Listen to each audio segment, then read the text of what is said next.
বিদ্রোহী নামটি শুধু একটি রকেটের নাম নয়, এটি বাংলাদেশের মহাকাশের স্বপ্ন আর জাতীয় শক্তির এক উজ্জ্বল প্রতিবিম্ব। বঙ্গবন্ধু স্যাটেলাইট 1 উৎক্ষেপণের পর 2025 সালে যখন প্রথম দেশীয় রকেট বিদ্রোহী তৈরি ও পরীক্ষণ হলো, সেদিন থেকে বাংলাদেশের চোখ ভর্তি হলো মহাকাশের আত্মবিশ্বাসের আলোয়। এটি শুধু প্রযুক্তির অর্জন নয়, বরং একটি মানসিক বিপ্লব। দেশ নিজেদের প্রকাশ্যে আকাশে পৌঁছাতে প্রস্তুত। বাংলাদেশের মহাকাশ যাত্রার প্রথম আলো ফুটেছিল 2018 সালের 11ই মে। সেদিন স্পেসএক্স এর ফ্যালকন 9 রকেটের মাধ্যমে যুক্তরাষ্ট্রের ফ্লোরিডার কেপ ক্যানাভেরাল থেকে মহাকাশে পাড়ি জমায় বঙ্গবন্ধু স্যাটেলাইট 1। সেই মুহূর্তে বাংলাদেশ হয়ে ওঠে বিশ্বের 57তম স্যাটেলাইটের মালিক দেশ। এই সাফল্য শুধু প্রযুক্তির অর্জন ছিল না, বরং জাতীয় আত্মবিশ্বাসের এক বিরাট জয়। স্যাটেলাইটটির মাধ্যমে দেশের টেলিভিশন সম্প্রচারণ, আবহাওয়ার পূর্বাভাস, দুর্যোগ ব্যবস্থাপনা এবং যোগাযোগের খাতে বিপ্লব ঘটে। তবে এখানে একটি সীমাবদ্ধতা ছিল। বাংলাদেশ স্যাটেলাইট উৎক্ষেপণের জন্য বিদেশি লঞ্চ ভেহিকলের উপর নির্ভর করতে হতো। প্রতিটি উৎক্ষেপণের ব্যয় হতো কয়েকশো কোটি টাকা, আর সময়ও নির্ভর করত অন্য দেশের সময়সূচির উপর। এই সীমাবদ্ধতা কাটাতেই শুরু হয় স্বদেশীয় লঞ্চ ভেহিকল প্রকল্প।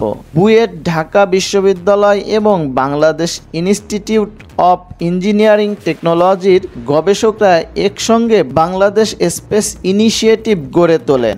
লক্ষ্য ছিল নিজস্ব রকেট তৈরি করা, যা ছোট স্যাটেলাইট ও গবেষণা পেলোডকে মহাকাশে পাঠাতে পারে।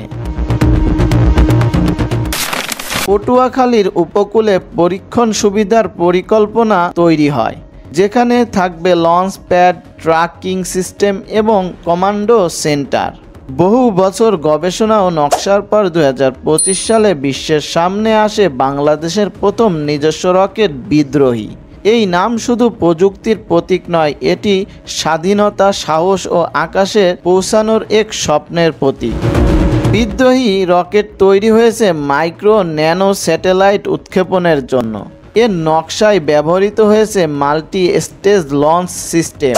মোট দৈর্ঘ্য প্রায় 10.5 মিটার, ওজন প্রায় 90 কেজি, শূন্য পেলোড অবস্থায়। এটি সর্বোচ্চ 150 কেজি পেলোডকে লো আর্থ অরবিট এ পাঠাতে সক্ষম, যা প্রায় 300 থেকে 500 কিলোমিটার উচ্চতায় অবস্থান করে। প্রথম ধাপে কঠিন জ্বালানি ব্যবহার করা হয়, যা রকেটকে দ্রুত গতিতে পৃথিবীর বায়ুমণ্ডল ছাড়তে সাহায্য করে। দ্বিতীয় ধাপে তরল জ্বালানি বা হাইব্রিড ফুয়েল ব্যবহৃত হয়, যা সূক্ষ্মভাবে কক্ষপথে প্রবেশের নিয়ন্ত্রণ দেয়। 150 কেজি পর্যন্ত স্যাটেলাইট বহন করতে পারে, যা ছোট যোগাযোগ স্যাটেলাইট, আবহাওয়া পর্যবেক্ষণ স্যাটেলাইট বা গবেষণা যন্ত্রপাতি উৎক্ষেপণে আদর্শ। প্রথম ধাপে ব্যবহৃত ইঞ্জিন থ্রাস্ট ক্ষমতা প্রায় 25 কিলো নিউটন, যা রকেটকে শব্দের গতি 3 গুণ বেশি স্পিডে তুলতে পারে। দ্বিতীয় ধাপে ইঞ্জিন সূক্ষ্ম কক্ষপথে প্রবেশ করানোর জন্য ভেক্টর কন্ট্রোল সিস্টেম ব্যবহার করা হয়। উন্নত ইনিশিয়াল নেভিগেশন সিস্টেম এবং জিপিএস ভিত্তিক ট্র্যাকিং ব্যবহার করে, যা উৎক্ষেপণের প্রতি সেকেন্ডে রকেটের অবস্থান পর্যবেক্ষণ করে। প্রথম ধাপের অংশবিশেষ ডিজাইনের পূর্ণ ব্যবহারযোগ্য, যা খরচ উল্লেখযোগ্যভাবে কমায়। 250 কিলোমিটার প্রতি ঘন্টায় বাতাসের গতিতেও উৎক্ষেপণ সম্ভব, ফলে মৌসুমি চ্যালেঞ্জ কমে যায়। বিদ্রোহী শুধু প্রযুক্তি নয়, বরং অর্থনৈতিকভাবে লাভজনক। বাংলাদেশের গবেষণা প্রতিষ্ঠান, বিশ্ববিদ্যালয় এবং বেসরকারি সংস্থাগুলো তাদের স্যাটেলাইট মহাকাশে পাঠাতে পারবে কম খরচে। প্রতিবেশী দেশগুলোকেও লঞ্চ সেবা দিয়ে বৈদেশিক মুদ্রা আয়ের সুযোগ রয়েছে। এই রকেট ছোট ও মাঝারি সাইজ স্যাটেলাইট উৎক্ষেপণের জন্য উপযুক্ত হওয়ায় কৃষি পর্যবেক্ষণ, নদী ক্ষয়, আবহাওয়া পূর্বাভাস এবং দুর্যোগ ব্যবস্থাপনায় তাৎক্ষণিক ডাটা সংগ্রহ সম্ভব হবে। 2025 সালে 27 জুন পটুয়াখালীর উপকূলে প্রথম পরীক্ষামূলক উৎক্ষেপণের সময় জাতীয় সঙ্গীতের তালে আকাশে উঠতে থাকে রকেট।